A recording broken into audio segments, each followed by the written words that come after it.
नमस्कार, आप सभी लोगों का स्वागत है। मैं राज मिश्रा सभी लोगों को वेलकम करता हूं आज के सेशन में। तो हम लोग ने इस टॉपिक के इस यूनिट के 2 सेगमेंट ऑलरेडी पूरे कर लिए हैं। आज हम लोग इस यूनिट को कंपाइल करेंगे।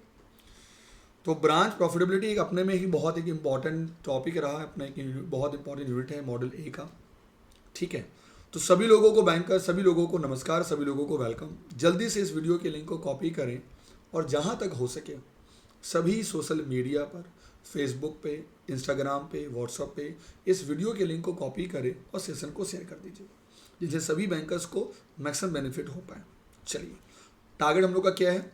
जेआईबी अक्टूबर 2023 में हम लोग का फोकस ये है कि एक अटैम्प्ट, फर्स्ट अटैम्प्ट और सेकेंड अटैम्प्ट में हम लोग इस पेपर को क्वालिफाई करें बहुत आसान से। चलिए, और जितने हमारे नए बैंकर्स जो पहली बार इस सेशन में जुड़े हैं आज, या जो पहली बार इस सेशन को देख रहे हैं, तो ओली बोर्ड जीआईबी साहिबी को हमेशा सब्सक्राइब करिए।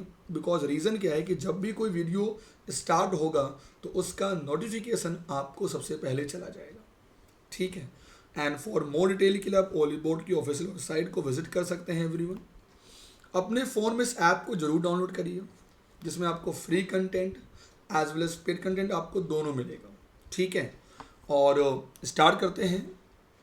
तो इस मॉडल में आज हम बहुत इम्पॉर्टेंट टॉपिक की बात करेंगे, जिसका नाम है ग्रॉस प्रॉफिट, जिसका नाम है ऑपरेटिंग प्रॉफिट, जिसका नाम है नेट प्रॉफिट। याद रखिएगा, ये मैं वादा करता हूँ आप लोगों से कि आज के सेशन के बाद आप कभी भी लाइफ में इस टॉपिक को नहीं भूलेंगे। It's my commitment. सबसे पहले हम बात करते हैं ग्रॉस प्रॉफिट के बारे में। हम सभी लोग एक बेसिक चीज़ तो जानते ही हैं। जैसे मान लीजिए मेरी सैलरी जो है 1,00,000 रुपए बनी, बट ये सैलरी ना मुझे मिलेगी नहीं। जो मेरी सैलरी है मिलेगी नहीं, इसमें से कुछ मेरा हो सकता है पीएफ कटेगा, हो सकता है इसमें मेरा कुछ ईएसआईसी कटेगा, वॉटेवर, और हमको मिला अंत में 90,000 रुपीज़। तो ये जो 1,00,000 रुपीज़ है ना, this is not my net salary, ये हमारी ग्रॉस सैलरी बन के आ गई। ठीक है, अब आते हैं कंपनी के पॉइंट ऑफ व्यू में समझने की। जैसे एक एग्जांपल लेते हैं छोटा सा। जब भी हम एज ए कंपनी एवेलुएट करेंगे कि भाई इस कंपनी की प्रॉफिटेबिलिटी क्या है, इस कंपनी की प्रॉफिटेबिलिटी क्या होती है, तो याद रखना जो पहला मेजरमेंट का पहला पड़ाव है ना, this is called gross profit. जो सिंपल है, इसका मतलब ये होता है which is sales minus the cost of goods sold. Sales are the first line. Sales are the first line item on the income statement, and the cost of goods sold is generally listed just below. मतलब जरा समझिएगा, आप एक company है, आपकी company में इस साल सेल हुआ 1,00,000 रुपए का। ठीक, और आपने इस 1,00,000 रुपए में जो आपकी कॉस्टिंग है, जो आप उस सामान को बनाने में वो लगती है, मान लो 40,000 रुपीज़। ठीक, तो आपने क्या कहा कि मुझे 60,000 रुपीज़ का हो गया प्रॉफिट, बट ये एक्चुअल प्रॉफिट नहीं है। अभी तो बहुत कुछ देना है लोगों को, अभी तो टैक्स देना है सरकार को, अभी तो लोगों को सैलरी देनी, बहुत कुछ बचा है। तो सिंपल अगर मैं कहूँ आपको कि पहला सेगमेंट जो है ग्रॉस प्रॉफिट, मतलब आपका जो भी सेल हुआ और आपने उस सेल में से जो भी एक्सपेंस किया अपने उस कॉस्ट को बनाने के लिए, उस गुड्स को बनाने के लिए जो आपकी कॉस्टिंग थी ना, यानी इसको कहते हैं कॉस्ट ऑफ गुड्स सोल्ड, तो उसे आप माइनस करिए तो वही आपका हो गया ग्रॉस प्रॉफिट। अगर मैं फॉर्मूले की बात करूं तो शायद ये फॉर्मूला आपको याद भी रहेगा सिंपल शब्दों में। देखिए, जैसे एग्जांपल लेता हूं, दिस इज द फॉर्मूला कि आपने जो भी टोटल सेल किया उसमें से आपने माइनस कर दिया कॉस्ट ऑफ गुड्स सोल्ड। आइए एक एग्जाम्पल देखते हैं, आप याद रहेगा। मान लीजिए एक कंपनी है, जिस कंपनी का इस साल का जो टोटल सेल रहा वो रहा लगभग 1 करोड़ रुपए का उसने सेल किया। ठीक है, और इस कंपनी का जो उस 1 करोड़ रुपए का जो कॉस्टिंग थी वो थी 60 लाख रुपए।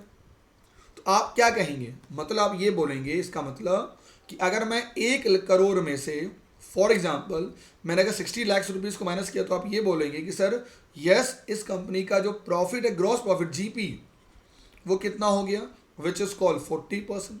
सिंपल शब्दों में ये आपको पॉइंट 1 याद रखना है, ये बहुत इंपॉर्टेंट है। नाउ पॉइंट नंबर 2, अगर हम इसी ग्रॉस प्रॉफिट को, यानी कि हमारा जो ग्रॉस प्रॉफिट कितना आया 40 लाख रुपीज़ आया, तो अगर हम इसी ग्रॉस प्रॉफिट को अगर हम डिवाइड कर दें अपने total self of gross profit margin से, तो निकल के चला आया हमारा 40%। मतलब अगर 40 लाख रुपीज़ को हमने डिवाइड कर दिया अपने टोटल सेल से, टोटल सेल हमारा कितना 1 करोड़, और उसको अगर हम मल्टीप्लाई कर दे 100 से, तो मतलब क्या हुआ कि हमारा जो मार्जिन निकल के आ रहा है वो आ रहा है 40% मार्जिन। यानी कि अगर आपको निकालना होगा ग्रॉस प्रॉफिट मार्जिन, तो कैसे निकालेंगे? जो भी आपका ग्रॉस प्रॉफिट आया है अपॉन किस में आया है, आपके टोटल सेल में आया है, इनटू 100, और ये आपका सर हो गया gross profit margin. Okay, I hope ये सभी लोगों का क्लियर हो गया होगा, इसमें कहीं किसी को समझने में डाउट नहीं होगा, है मैं राइट? यहाँ तक चीज़ें ओके हैं। चलिए, यानी हम लोग ने प्रॉफिटेबिलिटी का जो पहला लाइन हो गया उसको हम लोग ने क्वालिफाई कर लिया। नाउ इट्स टाइम टू, अब हम बात करेंगे सेकेंड लाइन में, जिसका नाम है ऑपरेटिंग प्रॉफिट। चलिए जरा इसको भी समझ लेते हैं। The second level of profitability मतलब आपकी एबिलिटी प्रॉफिट जनरेट करने के लिए, उसको हम लोग कहते हैं ऑपरेटिंग प्रॉफिट। ये कैसे निकलेगा? आपका जो भी निकला है which is calculated by deducting operating expenses from gross profit. भाई आपने ये तो कहा कि सर 60,000 रुपीज़ हमारा जीपी हुआ, बट इसमें ज़रा याद करो क्या लोगों को सैलरी नहीं दोगे? यानी आपने उस पूरे बिजनेस को चलाने के लिए जो एक्सपेंस किया वो भी तो भाई एक हुआ कि हमने इस मार्कर को बनाने में कितनी कॉस्ट की, ये हो गया, इसकी कॉस्टिंग निकल के आ गई। बट ये मार्कर बना कहाँ? इस मार्कर को बनाया किसने? तो ये हमारा पूरा खर्चा होगा, इसे कहते हैं सर हम ऑपरेटिंग कॉस्ट। ठीक है, तो हम क्या करेंगे, अगर इस 60,000 रुपये में से हमने अपने ऑपरेटिंग कॉस्ट को निकाल दिया, मान लेते हैं 20,000 रुपीज़, यानी कि मतलब क्या हुआ, अब हमारा जो कंपनी का प्रॉफिट आया ये आया 40,000 रुपीज़, और ये हमारा हो गया ऑपरेटिंग प्रॉफिट। ओके, तो ग्रॉस प्रॉफिट सिंपली दिखता है आपका, आपने डायरेक्ट एक्सपेंस निकाल दिया, and operating profit look at the profitability after operating expenses. These are thing like आपका जनरल एक्सपेंसेस हो गया, लोगों की सैलरी होगी, वटेवर। नो, अगर मैं इसकी फॉर्मूले की बात करता हूं तो आप बहुत आसान शब्दों में कह सकते हैं कि अगर हम ग्रॉस प्रॉफिट में से निकाल दे अपना ऑपरेटिंग एक्सपेंसेस, तो निकल के चलाएगा हमारा ऑपरेटिंग प्रॉफिट।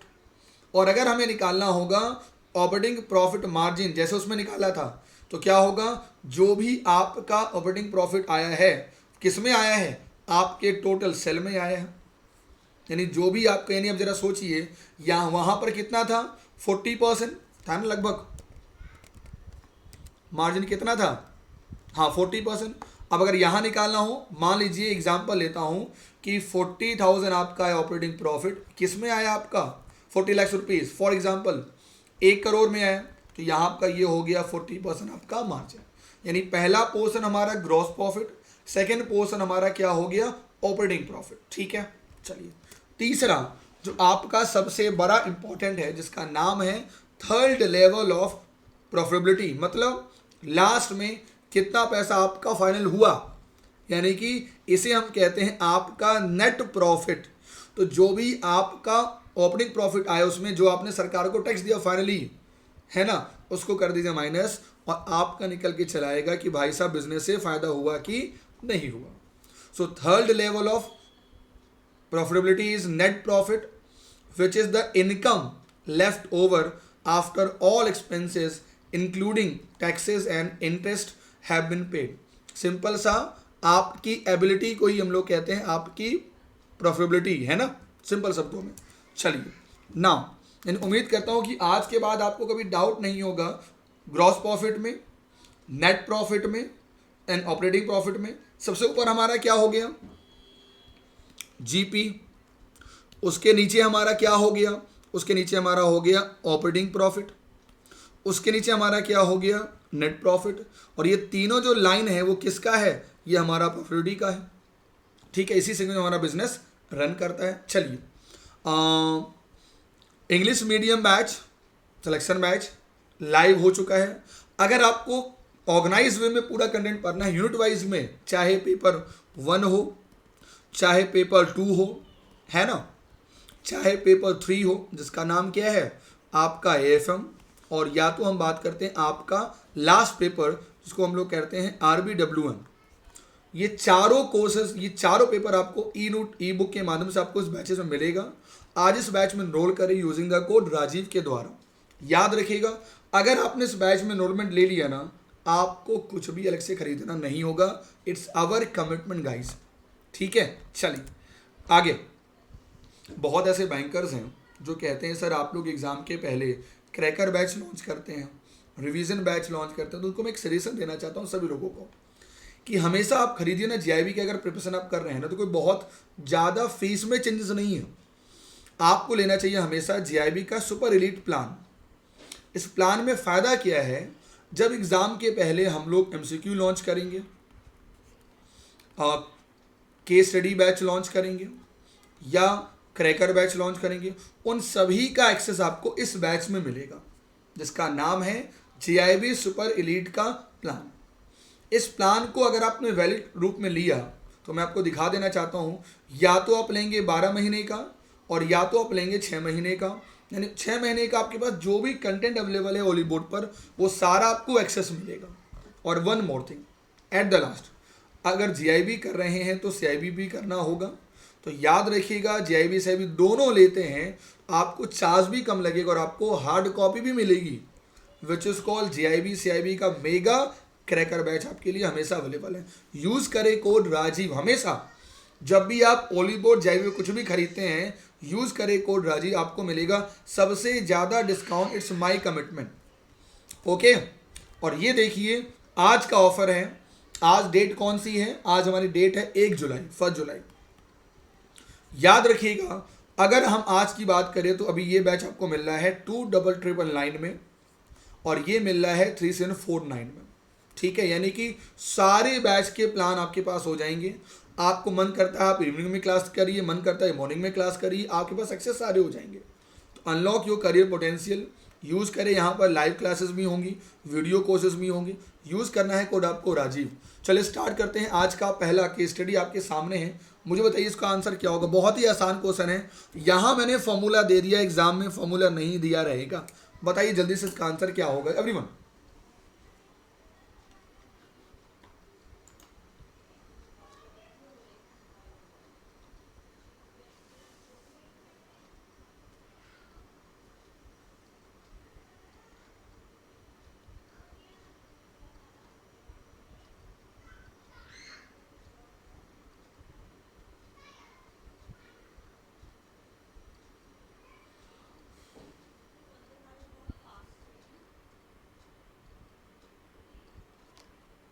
तो देखिए बहुत आसान सा क्वेश्चन यहाँ पर है। नेट रेवेन्यू कितना है, 6 लाख रुपए है। और कॉस्ट ऑफ गुड सोल्स कितना है यहाँ पर, 70,000 रुपीज़ है। कभी कभी एग्जाम में क्या करेगा, आपको बहुत सारे वैसे ऑप्शन भी दे देगा जो मतलब आप ऐसे समझो जो काम के नहीं है, just because of your confuse करने के लिए। तो हमारा काम तो बस यहीं से निकल के आ गया। यानी अगर मैंने 6 लाख रुपए में से, है ना, अगर मैंने 70,000 रुपीज़ को माइनस कर दिया तो हम ये कह सकते हैं कि हमारा जो ग्रॉस प्रॉफिट है वो कितना होगा, 5,30,000। एम आई राइट। आंसर हमारा क्या होगा, डी नंबर। क्लियर, ठीक है। चलिए अगला बनाइए। सॉरी, आपको निकालना है अमाउंट ऑफ ग्रॉस प्रॉफिट। एक बिजनेस में सेल किया गया 40,000 रुपीज़ का। कहते हैं अगर ग्रॉस प्रॉफिट जो है ऑन कॉस्ट ऑफ गुड पर ये करीब 50% का है, तो आपको निकालना है ग्रॉस प्रॉफिट कितना निकल के आएगा, या 32,000 रुपीज़, 48,000 रुपीज़, 13,200 रुपीज़ और 16,000 रुपीज़। बताइए जल्दी से इसका आंसर क्या होगा। तो ज़रा समझिएगा, एक एग्जांपल लेते हैं छोटा सा। अगर 50% प्रॉफिट है, इसका मतलब क्या होगा कि मान लेते हैं एग्जांपल कि हमारा सेल कितने का है, 100 रुपये का, 100%। उसमें हम प्रॉफिट ऐड करते हैं, प्रॉफिट हमेशा ऐड होता है, डिस्काउंट हमेशा माइनस होगा, लॉस हमेशा माइनस होगा। तो हम कह सकते हैं कि हमारा सेल कितना हुआ, 150। और इस सेल पर हमारा ये हुआ है, यानी हम कह सकते हैं कि जो हमारा 50 रुपीज़ है परसेंटेज, वो सेल हुआ है किस पे, 150 का, यानी इसका मतलब क्या हुआ कि हमारा जो प्रॉफिट का रेट है वो है 33%। कितना सेल हुआ? 40,000। इसी का हमने निकाल लिया 33%, यानी हमारा ये हो गया, ये निकल के आ गया हमारा ग्रॉस प्रॉफिट। अगर मान लो यहाँ पे लिख देता लॉस हो गया, तो क्या करते हैं हम? यहाँ करते हैं ऐड नहीं, हम यहाँ करते हैं माइनस, और यहाँ हो जाता 75। ठीक है ना? चलिए नाउ लास्ट क्वेश्चन बहुत ही प्यारा है, और इस क्वेश्चन का आंसर आपको मैं दूंगा टुमारो के सेशन में। ठीक है एवरीवन? नेट इंटरेस्ट मार्जिन क्या होता है मैं आपको बता देता हूँ पहले। जैसे मान लीजिए आपने कासा अकाउंट पर आपने ब्याज दिया एग्जाम्पल 4%, ठीक है, और आपने एफडी आरडी पर कमाया 10%, तो 4% दिया, 10% आपने कमाया, उसका जो डिफरेंस होता है ना 6%, उसी को हम लोग कहते हैं नेट इंटरेस्ट मार्जिन, एनआई भी कहते हैं, नेट इंटरेस्ट इनकम भी हम लोग कहते हैं। तो आपको इसको निकालना है कि बताइए नेट इंटरेस्ट मार्जिन कैसे निकलेगा। ठीक है, नेट इंटरेस्ट इनकम दिया हुआ है 1,00,000 रुपये, करंट एसेट दिया हुआ है 20,000 रुपीज़, और जो फिक्स एसेट है वो दिया हुआ है 2,00,000 रुपये। तो इसका आंसर मैं आपको दूंगा टुमारो के सेशन में। ठीक है एवरीवन? चलिए, so thank you very much for joining the session. I hope आपने आज के सेशन में बहुत कुछ सीखा होगा, और कमेंट करके हमें बताइए आपका जो स्कोर है वो कैसा आ रहा, नंबर 1, और आपकी जो भी रिक्वायरमेंट है प्लीज़ लेट मी नो, उसको हम लोग पूरा करेंगे। ठीक है, और अगर सेशन अच्छा लगे तो ज़रूर इसे लाइक करें, शेयर करें, और इस प्लेटफॉर्म पर अगर नए हैं तो इस प्लेटफॉर्म को ज़रूर सब्सक्राइब करें। Thank you very much.